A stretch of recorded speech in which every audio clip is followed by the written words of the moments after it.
Forged in the fires of the American Revolution, the Treasury Department is as old as the nation itself. The Treasury belongs to the small nucleus of executive agencies with which the federal government originally embarked upon its historic course. Among other things, the Constitution provided that the new government should lay and collect taxes, duties, imposts, and excises, pay the debts, borrow money on the credit of the United States, coin money and regulate the value thereof, and provide for the punishment of counterfeiting the securities and current coin of the United States. To carry out these duties, President Washington selected Alexander Hamilton to serve as the first Secretary of the Treasury. Under young Hamilton's able leadership, the department quickly acquired a central role in the new government. Because of its involvement in many of the most vital issues and problems of the first decade of our national history. For example, it was attacks on Treasury excise officers in western Pennsylvania, the so-called Whiskey Rebellion, which produced the first major challenge to the legal and administrative authority of the federal government. This vital role, and indeed, Treasury's important involvement in the very life of the nation has continued throughout our history. The Secretary of the Treasury is the chief financial officer of the government, and as such is the President's expert advisor on financial matters, including revenue forecasts and tax legislation. He is responsible for the development of both domestic and international financial policies, and provides the direction and operational framework to carry out these policies. Assisting the Secretary in carrying out these responsibilities are some 120,000 personnel serving in over 3,000 field offices, both in this country and abroad. Most Treasury employees are civil service career employees, but high-level guidance and direction are supplied by key officials who, like the Secretary, are appointed by the President with Senate approval.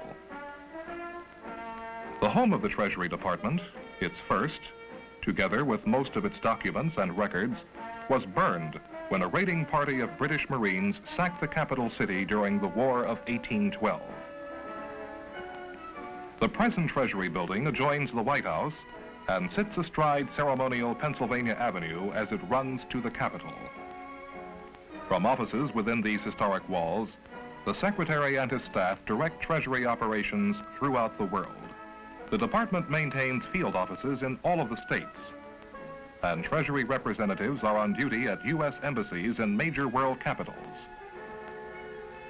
So diverse and far-flung are Treasury's manifold activities that at a given moment, Treasury personnel are apt to be assisting local police apprehend narcotic smugglers in an Asian seaport, processing Canadian tourists through customs at Blaine, Washington, auditing an income tax return in Brooklyn, New York, minting a coin in Denver, Colorado, or breaking ice in Little America, Antarctica. The department is organized into an Office of the Secretary and 12 operating bureaus. The Office of the Secretary is responsible for the management of the public debt, including analyses of security markets and analyses of debt impact on the credit structure and the general economy. In this decade, one of the chief concerns of the Secretary continues to be the need to monitor the net outflow of dollars and gold to ensure a favorable balance in international accounts. A staff of economists supports the Secretary. They provide the necessary analyses of money flow, buy and sell foreign currencies to maintain the value of the dollar, and encourage international monetary cooperation. The Bureau of the Mint is charged with producing the coins required to meet the needs of the public. Coins have their beginning as raw materials which are accurately weighed to exacting proportions, then placed in furnaces for melting and casting into large ingots. These ingots are then passed through rolling mills and reduced to the thickness of the coin being manufactured.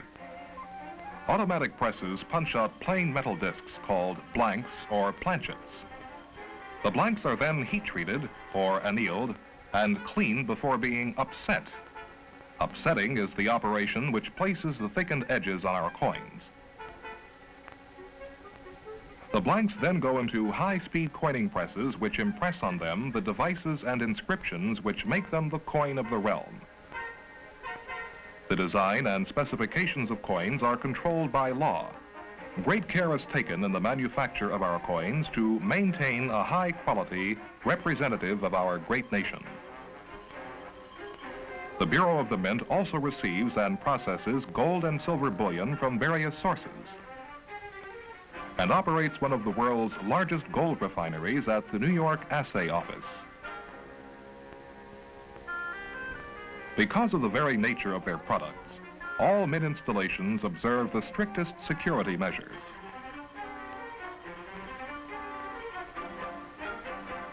Employees are carefully checked, and hand-picked guards stand continuous vigil. For the Bureau of the Mint is responsible for the security of our gold and silver assets, as well as turning out the nation's coins. For more than 100 years, the Bureau of Engraving and Printing has pursued the singular mission of printing the nation's currency and securities. Today, the Bureau employs the varied talents and skills of nearly 3,000 employees and specially designed machines to produce the paper currency, bonds, stamps, and other securities to satisfy the ever-growing needs of our economy. All engraved products start in the design room where Bureau artists produce a full-color detail model. After approval by the Secretary of Treasury, the design is reproduced in steel by an engraver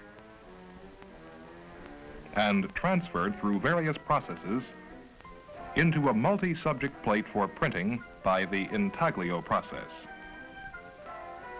The plate and special Bureau manufactured ink come together on the high-speed presses. Commercially produced special composition paper is fed into the press, and out comes a maximum quality security printed product, perfect in detail and highly resistant to successful counterfeiting. A final examination by skillful inspectors catches any faulty notes. Then the good ones are securely banded and wrapped for delivery to safekeeping in Bureau vaults. Besides paper money, the Bureau designs and prints billions of postage stamps and saving stamps, all having the same high quality and excellence of design as the currency. Other Bureau printing includes commissions, citations, and presidential portraits. Maximum protection is maintained throughout the entire production process to safeguard the highly desirable and very negotiable products of the Bureau. A well-trained force of guards protects the Bureau buildings at all times and safeguards the vaults until the truckloads of money can be sent on their way. Most of the paper currency and coins go to the Federal Reserve banks and branches in some 36 major cities across the nation, where it is held and distributed to member banks as required to satisfy the needs of the local economy. Nearly 5,000 of these local banks belong to the national banking system. These federally chartered banks account for more than half of the total assets of the nation's commercial banking industry. For over 100 years, the Treasury's controller of the currency has presided over the growth and development of this banking system. A nationwide force of trained, experienced national bank examiners keeps a continuous watch on the condition of every national bank in the country. The sound condition of the national banks is maintained by painstaking review and evaluation of the infinite details of banking transactions. Bank management is carefully analyzed, evaluated, and discussed with the bankers themselves. Banking regulations issued by the Comptroller's Office serve to restrict the area of risk into which bankers may venture and to open new avenues of banking. The Comptroller has the authority to charter new banks and allow existing banks to branch or to merge. Through exercise of this authority, the Comptroller's Office is able to control and shape the banking structure to the growing needs of the community and the nation. Just as the Comptroller of the Currency guarantees the integrity of the national banking system, The Treasury's Secret Service Force protects the integrity of the coins and currency so vital to our economy. The suppression of forgery of government checks and bonds and the constant war on counterfeiters are highly valuable but little-known contributions to society by the agents of the Secret Service. Even the seizure of a $2 million consignment of phony bills before they could be circulated doesn't attract nearly the attention that their constant and tireless protection of the President and his family does. The President at all times is under the protective cloak of the Secret Service. Since 1901, this small corps of dedicated Treasury men have had this formidable responsibility. For this is their primary mission, a mission for which they are prepared to give their own lives. Collecting each year $100 billion or more in federal taxes, the Internal Revenue Service probably has continuing contact with more citizens of the United States than any other agency of the federal government. Its more than 60,000 employees staff a national headquarters office, 7 regional offices, several service centers, nearly 60 district offices, and 900 local offices. In addition, it has, in recent years, extended its overseas operations to provide service and to permit tax collection among the thousands of American citizens living and working abroad. Collection of taxes has far more phases of activity than the average taxpayer realizes. So, Internal Revenue maintains basic collection and audit divisions, which handle the bulk of its activity, but it also has an active intelligence division concerned with citizens who fail to file, who file fraudulent returns, and who need a further check beyond the more normal routines of audit. On the other hand, the Appellate Division concerns itself with matters in which internal revenue and taxpayers are in serious but more legitimate disagreement.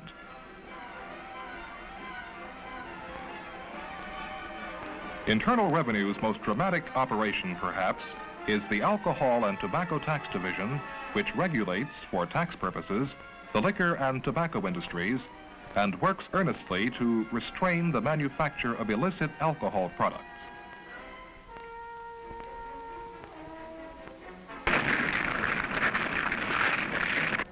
The billions of cigarettes and cigars smoked annually in this country give yet another basis of tax relationship between the citizen and the Revenue Service. All this requires intensive and extensive administrative coordination, whether it deals with buildings, office functions, ADP equipment, the personnel who staff the agency, or the top echelon from which comes the pronouncement of plans and policies.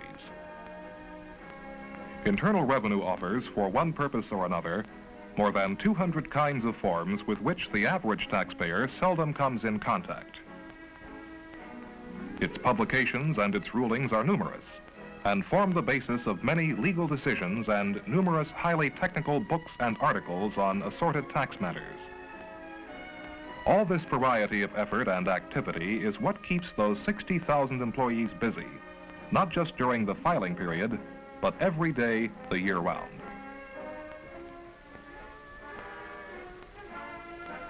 Just as progress and the population explosion have created ever-increasing problems for the Internal Revenue Service, so they have for the Bureau of Customs. Customs today finds itself caught up in the 20th century's population explosion and one of its accompanying booms, the travel explosion. Many Americans travel abroad each year and return, while millions of foreign tourists pour into this country by ship, by plane, by car, and on foot. At all these gateways to America, returning Americans and foreign tourists are welcomed by customs inspectors, friendly but firm as they clear travelers for entry. Baggage inspection is the most familiar customs operation to most people. Many are not aware, however, that one of the most important reasons for checking baggage is to keep our country free of harmful animal or plant material in cooperation with the Department of Agriculture. This innocent-looking orange, for instance, harbors insects capable of causing millions of dollars of damage to the nation's citrus groves. The Bureau of Customs also performs vital functions in America's vast international trade. It is responsible for the classification and appraisement of imported merchandise from every corner of the globe. The Customs Service takes charge of all imported merchandise until it has been inspected, examined, appraised, and duty paid on it. Goods may be inspected on a dock, in a warehouse, or in some cases, in a laboratory where Bureau chemists analyze them to determine their exact components and relative values. So customs duty can be imposed fairly, whether it be on rugs or razors, dolls or diamonds. Customs has experts in all these fields, all applying their best efforts to determine a just duty charge. Customs also has an investigative and enforcement arm to apprehend those who attempt to smuggle goods into the country. In those years when the revenue collected by IRS and Customs is less than the total expenditures, the government finds it necessary to borrow the dollars it needs. This borrowing is accomplished by sale of various government securities such as Treasury bills, notes, and bonds. The Bureau of the Public Debt is responsible for processing all transactions in the security issues of the United States. All such securities are developed, designed, and printed to specifications of the Bureau. The Bureau stores and distributes them to Federal Reserve banks and other agents. The Bureau maintains ownership registration records of all registered securities, computes interest on them, and authorizes issuance of interest checks to their owners. Retired securities and interest coupons are audited by the Bureau, and serial numbers of the securities are recorded. Retired securities are either retained in Bureau custody or are microfilmed for permanent record purposes.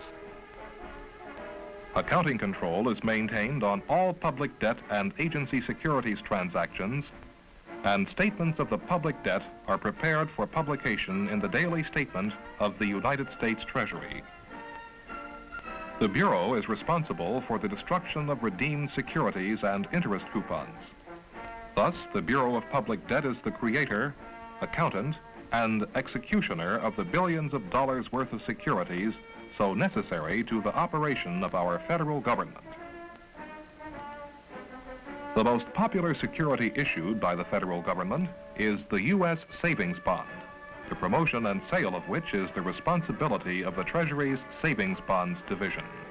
The widespread ownership of savings bonds helps to distribute the national debt among millions of Americans.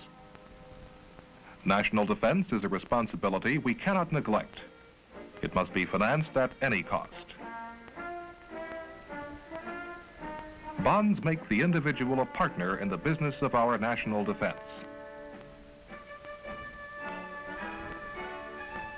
Borrowing from the public through the sale of savings bonds contributes to the stability of the dollar and to our economic strength.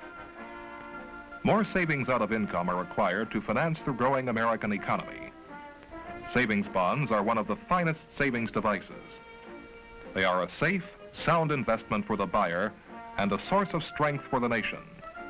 Today, bonds are being bought, reissued, or redeemed at an unprecedented rate. These transactions, hundreds of thousands per day, are processed at the Bureau of Public Debt Electronic Data Processing Center.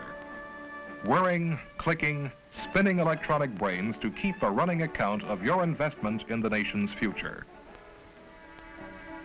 From taxes, customs duties, and sale of securities, the federal government takes in billions of dollars a year.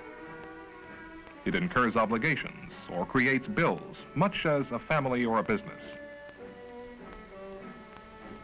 The majority of the bills created by all government departments or agencies are paid from the monies held by the Treasurer of the United States. Designated officials throughout the government sign documents certifying that payments are to be made to private individuals and businesses. Most civilian agencies forward these signed documents to the government's central dispersing service in the Bureau of Accounts. The checks used to be prepared manually, much the same as individuals write checks. Nowadays, such a procedure would be impossible. High-speed computers produce several hundred million checks annually, several thousand checks per minute of every working day. This task is accomplished in a number of regional offices. Most of these checks are monthly annuity payments to Social Security retirees, payments to veterans, and federal income tax refunds. Checks are cashed or deposited in local banks and returned to the Treasurer of the United States.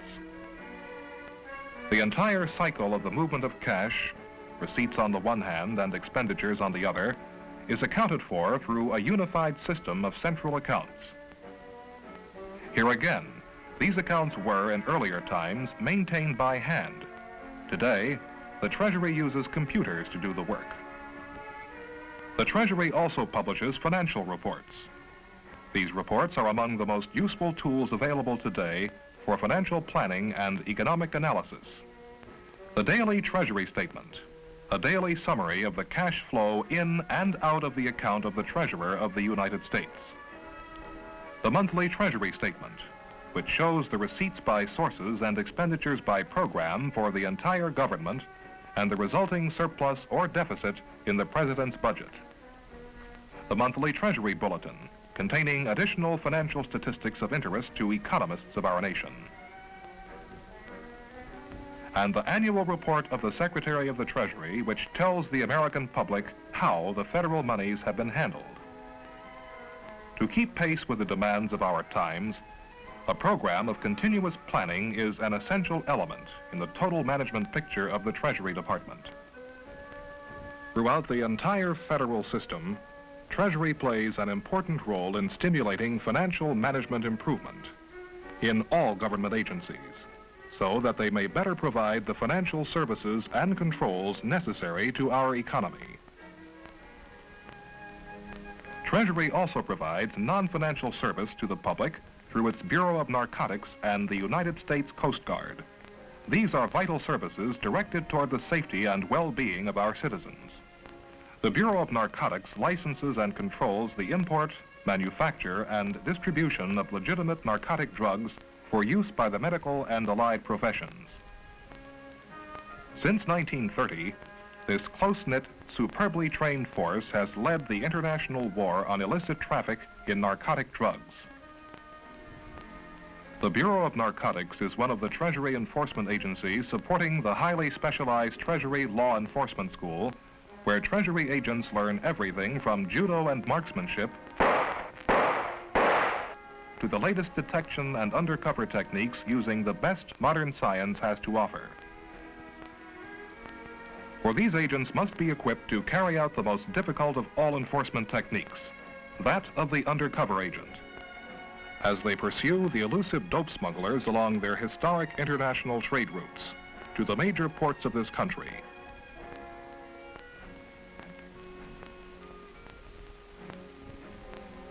In the United States, the Bureau's main effort is concentrated in the major metropolitan areas. The target is the highest echelon of organized crime. Each seizure of dope is a tribute to the agents of the Bureau of Narcotics and a service of great value to the health and well-being of our society. Like the Bureau of Narcotics, the United States Coast Guard provides a direct service to the nation. The modern Coast Guard is an almost worldwide force of men, ships, planes, and stations dedicated to promoting maritime safety and saving lives and property at sea and on the territorial waters of the United States. Maritime safety starts at the design board for all American ships and continues through the life of the vessel as periodic inspections of machinery and hull are made. Regular shipboard drills ensure the best crewmen for our merchant marine vessels. When disaster does strike at sea, the Coast Guard Search and Rescue Network goes into action. Location of the stricken plane or vessel is plotted in the Rescue Coordinating Center. Cutters and search planes are manned and underway toward the scene. In a matter of minutes, the data processing equipment of the AMVER Center produces a list of names, positions, and medical facilities of merchant vessels nearest the stricken ship.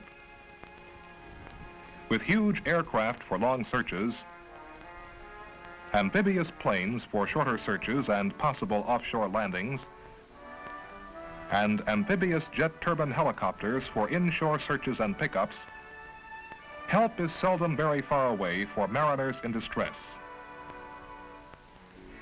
Coast Guard cutters on weather patrol catch their share of search and rescue work too, as they make regular observations for the U.S. Weather Bureau and furnish communications and navigation assistance to ships and transoceanic aircraft. Coast Guard Loran stations from Greenland to Japan, lighthouses from Maine to Hawaii, and offshore towers and lightships along our coasts aid the mariner in his ocean navigation. Thousands of buoys mark his way in our rivers, bays, and harbors. In the North Atlantic, since 1914, Coast Guard ships and planes of the International Ice Patrol have charted and warned ocean travelers of the menace of icebergs in or near the shipping lanes. The Coast Guard's battle against ice, one of man's oldest and most formidable foes, is carried into the bays, rivers, and harbors of the United States, into the Great Lakes in the interest of commerce, and to the North and South Polar regions in the interest of science and national defense. Coast Guard ships carry out an accelerated program of oceanographic research, taking water and sea life samples from the major ocean areas of the world. In addition to their many far-flung peacetime missions, the men and ships of the Coast Guard must be ready at all times to take their place alongside the Navy in times of national emergency. As the nation's oldest seagoing armed force, the Coast Guard is proud of its chapter in the Treasury Story.